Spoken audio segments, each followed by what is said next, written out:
Hello friends, welcome to the channel. I am मारुक और हम डील करते हैं डेली करंट अफेयर्स के साथ and today is the current affairs of 9 July 2024।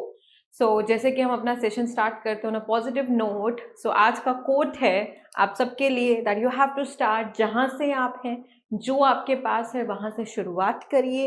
Do what you can and that is जो first beginning होती है ना, जब बच्चा चलने की कोशिश करता है। Have you seen observe the development of a child?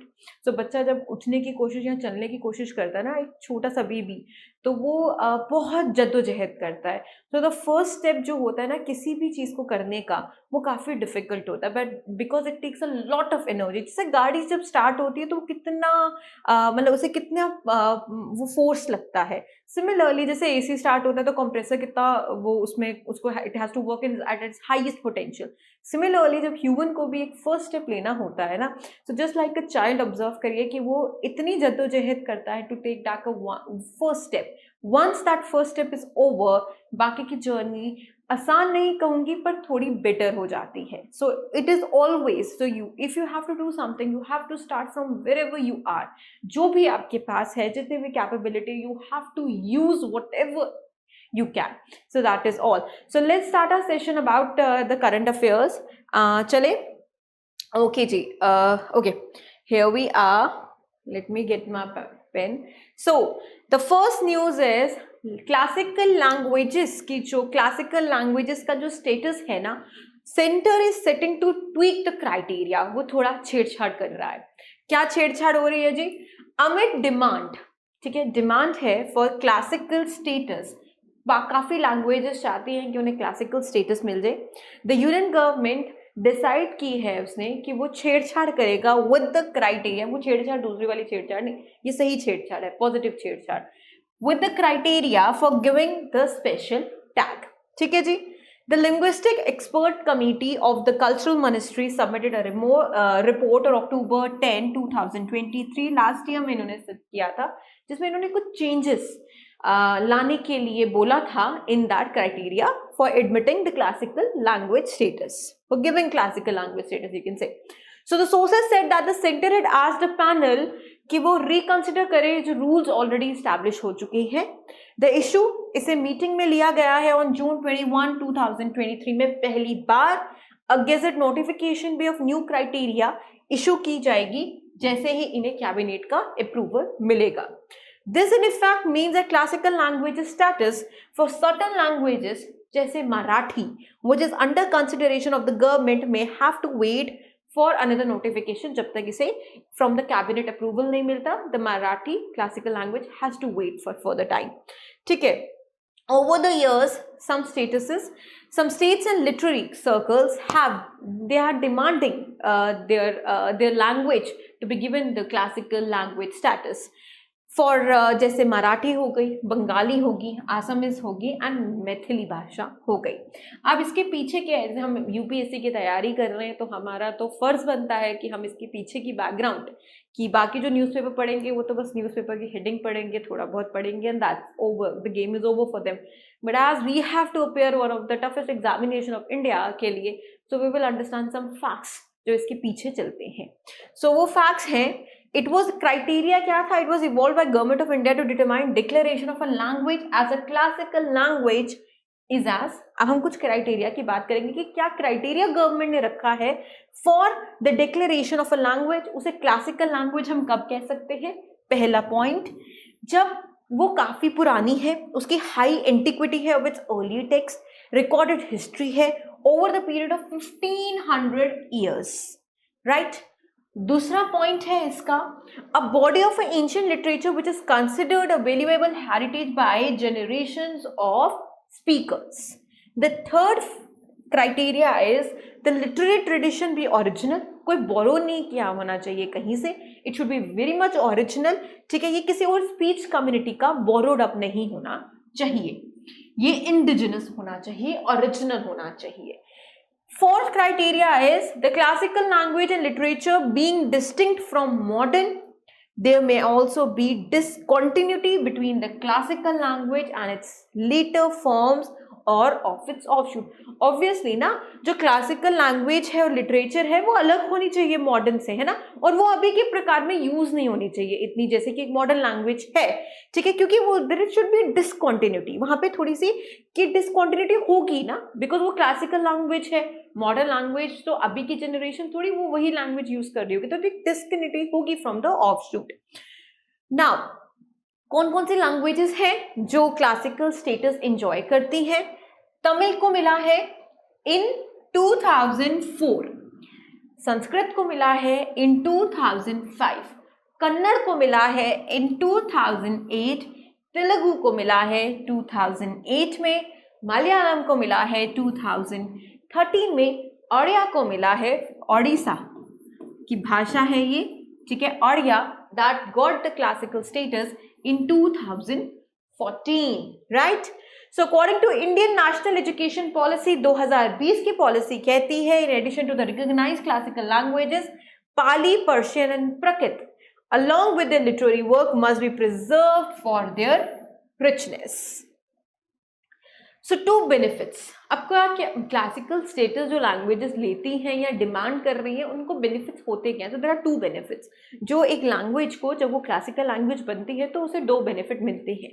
पहला बेनिफिट होता है कि हर साल 2 मेजर इंटरनेशनल अवार्ड स्कॉलर्स को दिए जाएंगे इन क्लासिकल इंडियन लैंग्वेजेस का, क्लियर है। दूसरा है कि centre for excellence for studies in classical languages is setup, ठीक है।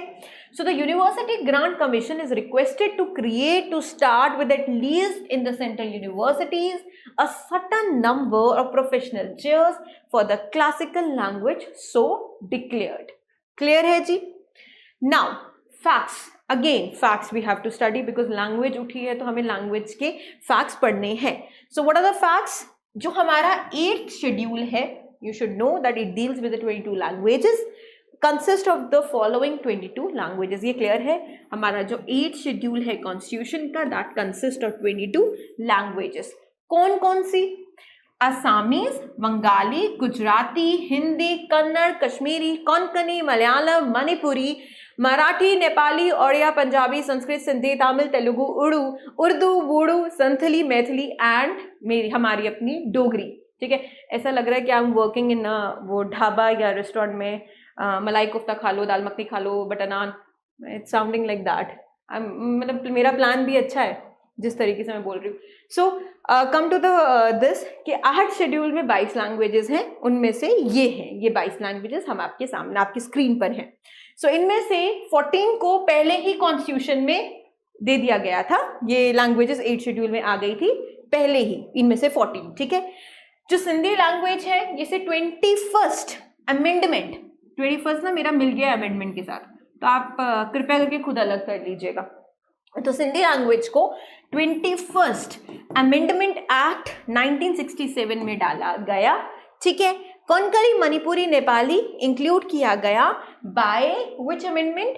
71st अमेंडमेंट 1992 में, क्लियर है जी। सो इसके साथ हमारा ये जो न्यूज़ है और इसका ब्रेकेज है ये ख़त्म होता है। सो इट इज़ इम्पॉर्टेंट, आप कह सकते हैं कि ये sort of art and culture के पर्सपेक्टिव से it's an important thing to understand कि लैंग्वेज को क्लासिकल लैंग्वेज के स्टेटस के लिए जो क्राइटेरिया है वो क्या इस्टेब्लिश हुआ है, उसमें क्या बेनिफिट है और कौन कौन सी लैंग्वेजेस हैं जिनको क्लासिकल स्टेटस 6 हैं जिन्हें क्लासिकल स्टेटस मिल चुका है। क्या उनका आप सोचिए ना कि अगर आप मेंस के कोई आंसर में अगर ऐसा कोई आंसर आ जाता और आप ऐसे अपना क्वेश्चन आ जाता और ऐसे आप आंसर लिखेंगे तो हाउ इलिस्ट्रेटिव इट विल लुक, है ना।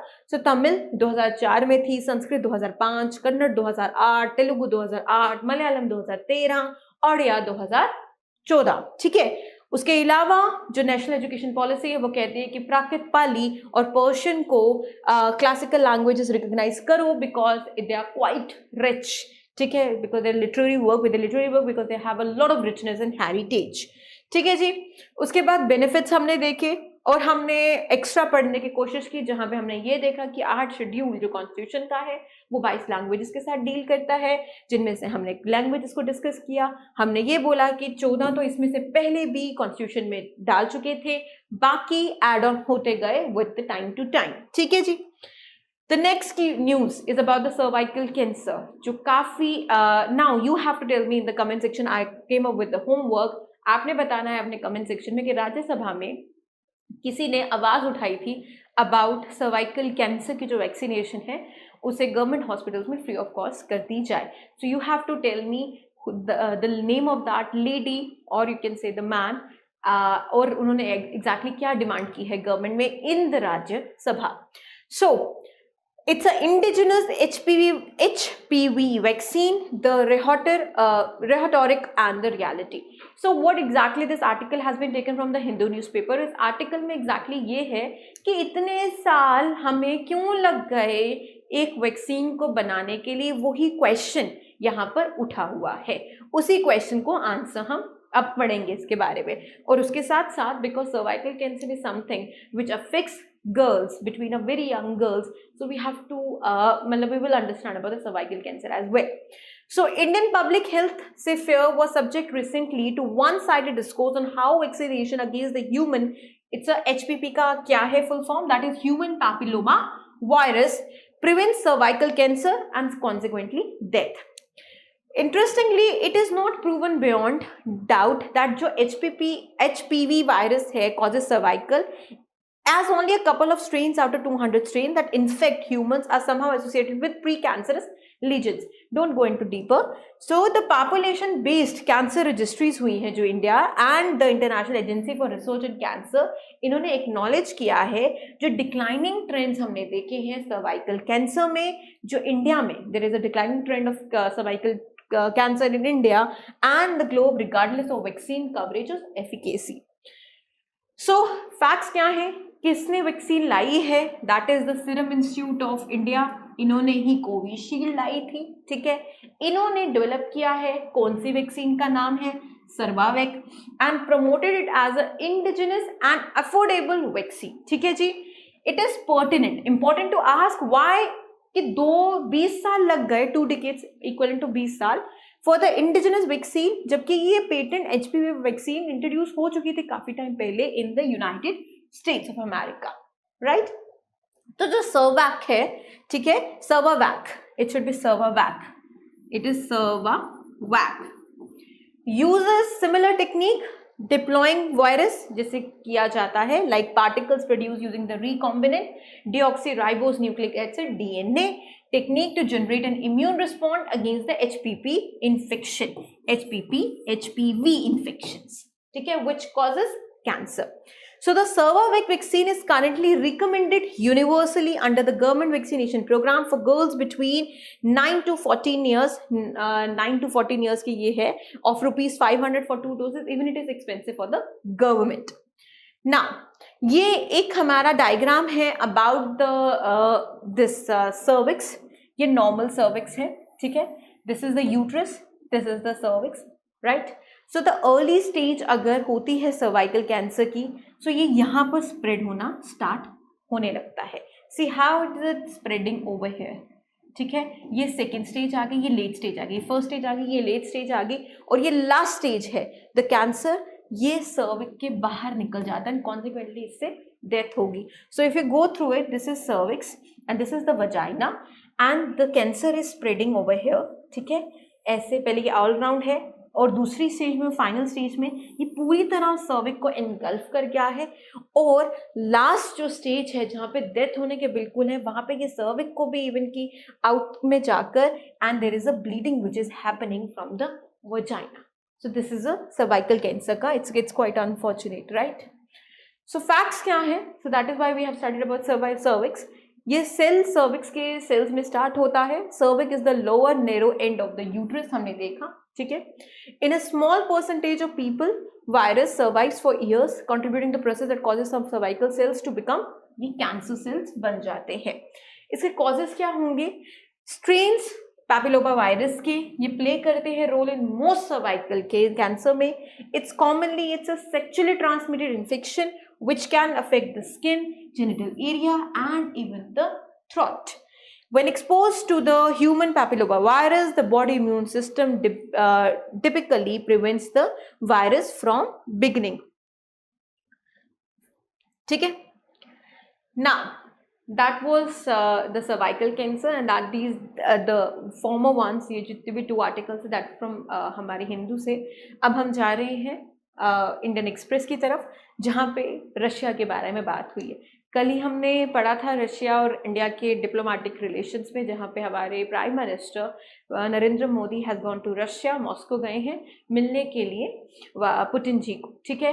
एंड हाउ डिप्लोमेटिकली कितना इम्पॉर्टेंट है ये भी हमने देखा था प्रीवियस अपने लेक्चर में, कि why it is so important India के लिए डिप्लोमेटिकली रशिया को मिलना, बिकॉज पहले जो India has already had a dinner in United states, तो उसको थोड़ा एकोमोडेट कह सकते हो, या उसको थोड़ा सा मतलब कि जो टेंशन बनी हुई है ना, जो USA on one hand, Russia on the other hand, उसको थोड़ा लाइटन अप करने के लिए the prime minister has taken this step.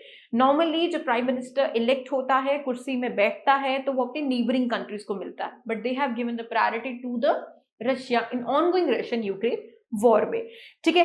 Condemn भी नहीं कर रहा रशिया को, that is the India stake, but as a international law को प्रॉपर उसके एडवोकेट होकर it's advocating for the peace even, ठीक है जी।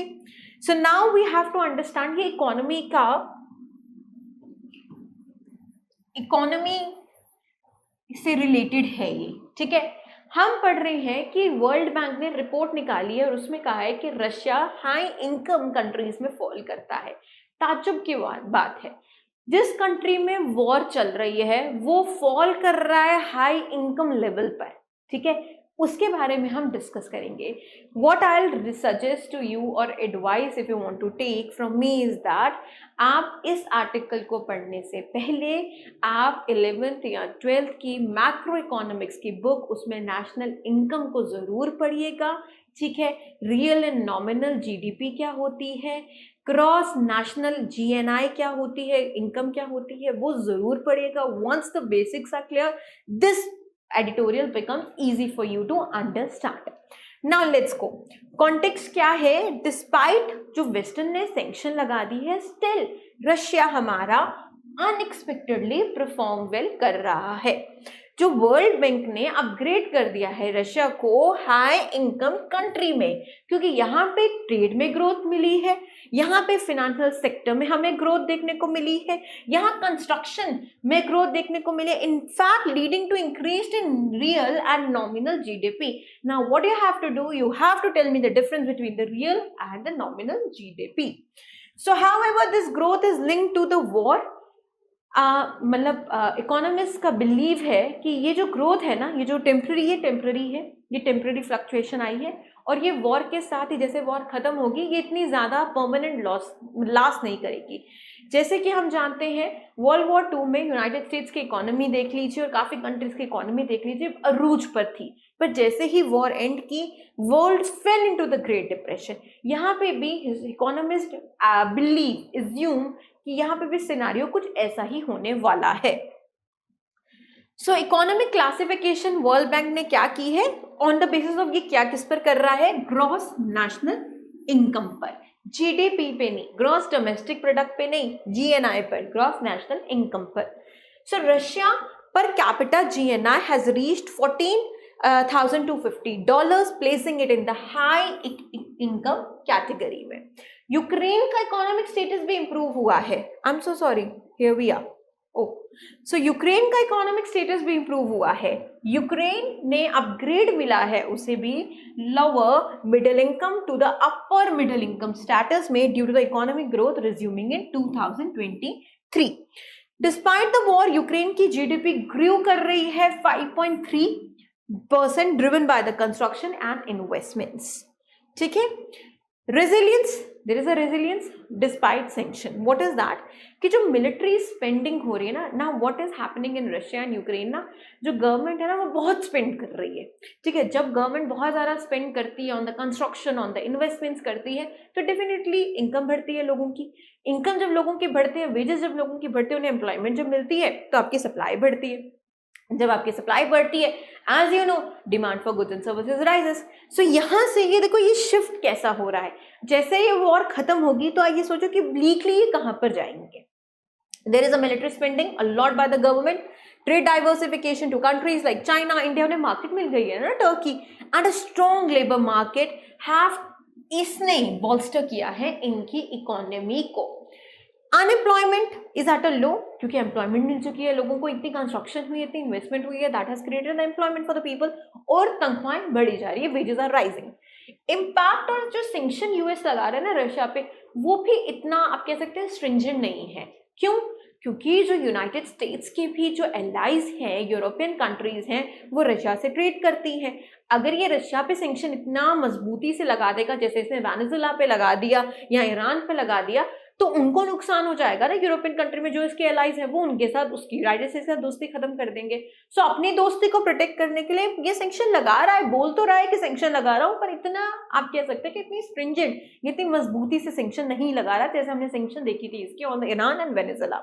So sanction on Russian energy sector were not as stringent on those on Venezuela or Iran, allowing continued, वो continue कर रहे हैं अपने ऑयल एक्सपोर्ट्स को। Investments in defence and manufacturing have surged in with some multinational cooperations remaining in Russia, but this is a very short term, ठीक है, with a long term uncertainty हम कह सकते हैं, assumingly despite short term resilient Russia long term economic prospects remain uncertain. We are not very much sure about how the Russia will perform in long term. Businesses and households अभी भी challenge face कर रहे हैं, जैसे export restrictions हो गए, technological gap हो गया और हायर ट्रेड कॉस्ट हो गया। The sanctions from 2014 have taught Moscow to adapt but sustain growth मुश्किल है, चैलेंजिंग होगी रशिया के लिए टू मेंटेन। ठीक है जी, ये लॉन्ग टर्म आउटलुक है। इसके साथ हम मिलकर इस क्वेश्चन को अटेम्प्ट करने की कोशिश करते हैं। दोस्तों, how many of the following statements are correct? So see, पहली स्टेटमेंट कहती है जो वर्ल्ड बैंक की क्लासिफिकेशन है on income status of country, क्या ये जीडीपी पर कैपिटा पे बेस्ड है? पर मैंने तो बताया कि it is based on what? GNI, it is based on gross national income, it is not based on the gross domestic product per capita. So this statement is false. Very good. Russia classifies for high income country. True. Russia high income country में आ गया ना, upgradation हुई है उसकी। India क्या category lower middle class में fall करती है according to this World Bank की क्लासिफिकेशन? बिल्कुल सही है, ठीक है। यूक्रेन अपर मिडिल इनकम में आ रही है, इंडिया पर लोअर मिडिल इनकम में आ रही है अकॉर्डिंग टू दिस। सो हमारी दो स्टेटमेंट्स बिल्कुल ठीक है, ये स्टेटमेंट गलत है बिकॉज जो क्लासिफिकेशन है वो ग्रॉस नेशनल इनकम पर है, ग्रॉस डोमेस्टिक प्रोडक्ट पे नहीं है। सो कौन सा राइट ऑप्शन है? That is the B, only 2। Clear है? चलो जी, जॉबलेसनेस एंड स्किल गैप, इसके बारे में पढ़ते हैं। And it is a very important thing from sociology perspective से देखिए, एथिक के पर्सपेक्टिव से आप इसे देखिए, अनएम्प्लॉयमेंट इकोनॉमी के पर्सपेक्टिव से देखिए, तो it creates a lot of joblessness होगी, स्किल गैप होगा, कितना इससे कितना कुछ एक सोसाइटी में चलता है, क्योंकि सिर्फ ये अनएम्प्लॉयमेंट नहीं होती। अनएम्प्लॉयमेंट के सिर्फ एक फिनेंशियल कॉन्स्ट्रेंट नहीं आप कह सकते, अनएम्प्लॉयमेंट बाकी भी सोशल इश्यूज को क्रिएट करता है, ठीक है, डोमेस्टिक वायलेंस को क्रिएट करता है, मैरिज कॉन्फ्लिक्ट्स को क्रिएट करता है, रिलेशनशिप कॉन्फ्लिक्ट्स को क्रिएट करता है, क्राइम को उभारता है, and a lot of things, है ना, a lot of things को ये it's a harbor for many of the things, एक social evils का काफी बड़ा कारण होता है unemployment, ठीक है। So there is a joblessness and skill gap. We will read about this article taken by the Indian Express only. India face करता है critical issue joblessness का, especially अपने youth के अमंग। क्लियर है? जो इलेक्शंस हुए इन्होंने हाईलाइट किया जॉबलेसनेस को एक बहुत बड़ा कंसर्न, पर काम अभी तक किसी ने किया नहीं है खास। Despite growth India, job availability has not kept pace with economic expansion, creating a socially explosive problem. You must be agreeing ना कि इंडिया की जो जॉब अवेलेबिलिटी है वो इतनी कम है, जबकि ग्रोथ हो रही है, ठीक है, पर इतनी कम है, और जिसकी वजह से देर इज काफ़ी सोशली इकोनॉमी हमारे प्रॉब्लम्स हो रही है हमारी सोसाइटी में, बिकॉज यूथ के पास पैसा नहीं है। यूथ के पास पैसा नहीं है तो खर्चा कौन करेगा, ठीक है, और इतनी सारी टेंशन्स हैं। अनएम्प्लॉयड यूथ, आप खुद सोचिए कि वो घर कैसे चलाएगा, वो अपने ड्रीम्स कैसे पूरा करेगा। So there is a lot of which is going on, हमें कितना स्ट्रेस होगा, कितना डिप्रेशन, कितनी मेंटल हेल्थ इश्यूज भी होंगे one has to face because of this unemployment, right. इसके इंपॉर्टेंट थिंग्स है जो इस आर्टिकल से हम पढ़ते हैं, that is the rural employment guarantee scheme, जो 100 डेज का वो मनरेगा प्रोग्राम है। सो 2005 से इंडिया ने इम्प्लीमेंट किया था रूरल एम्प्लॉयमेंट गारंटी स्कीम, ठीक है, providing manual labour to the poor for 100 days. ये क्लियर है, सोशियोलॉजी के बच्चों को तो डेफिनेटली क्लियर होगा। However these program face issues, क्या क्या इश्यूज, इसी इन प्रोग्राम से भी इश्यूज है, जैसे डिलेड वेज होती है, पेमेंट्स, पैसा नहीं देते, ठीक है, या not meeting the stipulated work days, उनको 100 डेज नहीं देते, कम देते हैं, ठीक है।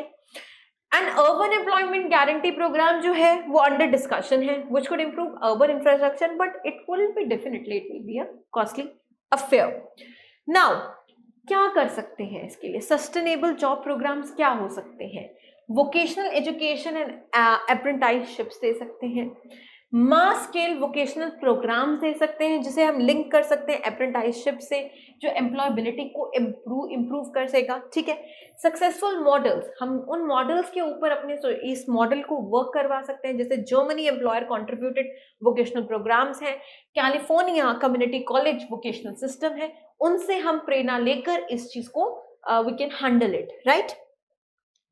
वेज सब्सिडीज है, ठीक है, हम capital subsidies which favour labour replacing investment को वेज सब्सिडीज के साथ कर सकते हैं फॉर लार्ज फर्म्स जो क्रिएट करेंगी न्यू जॉब्स को।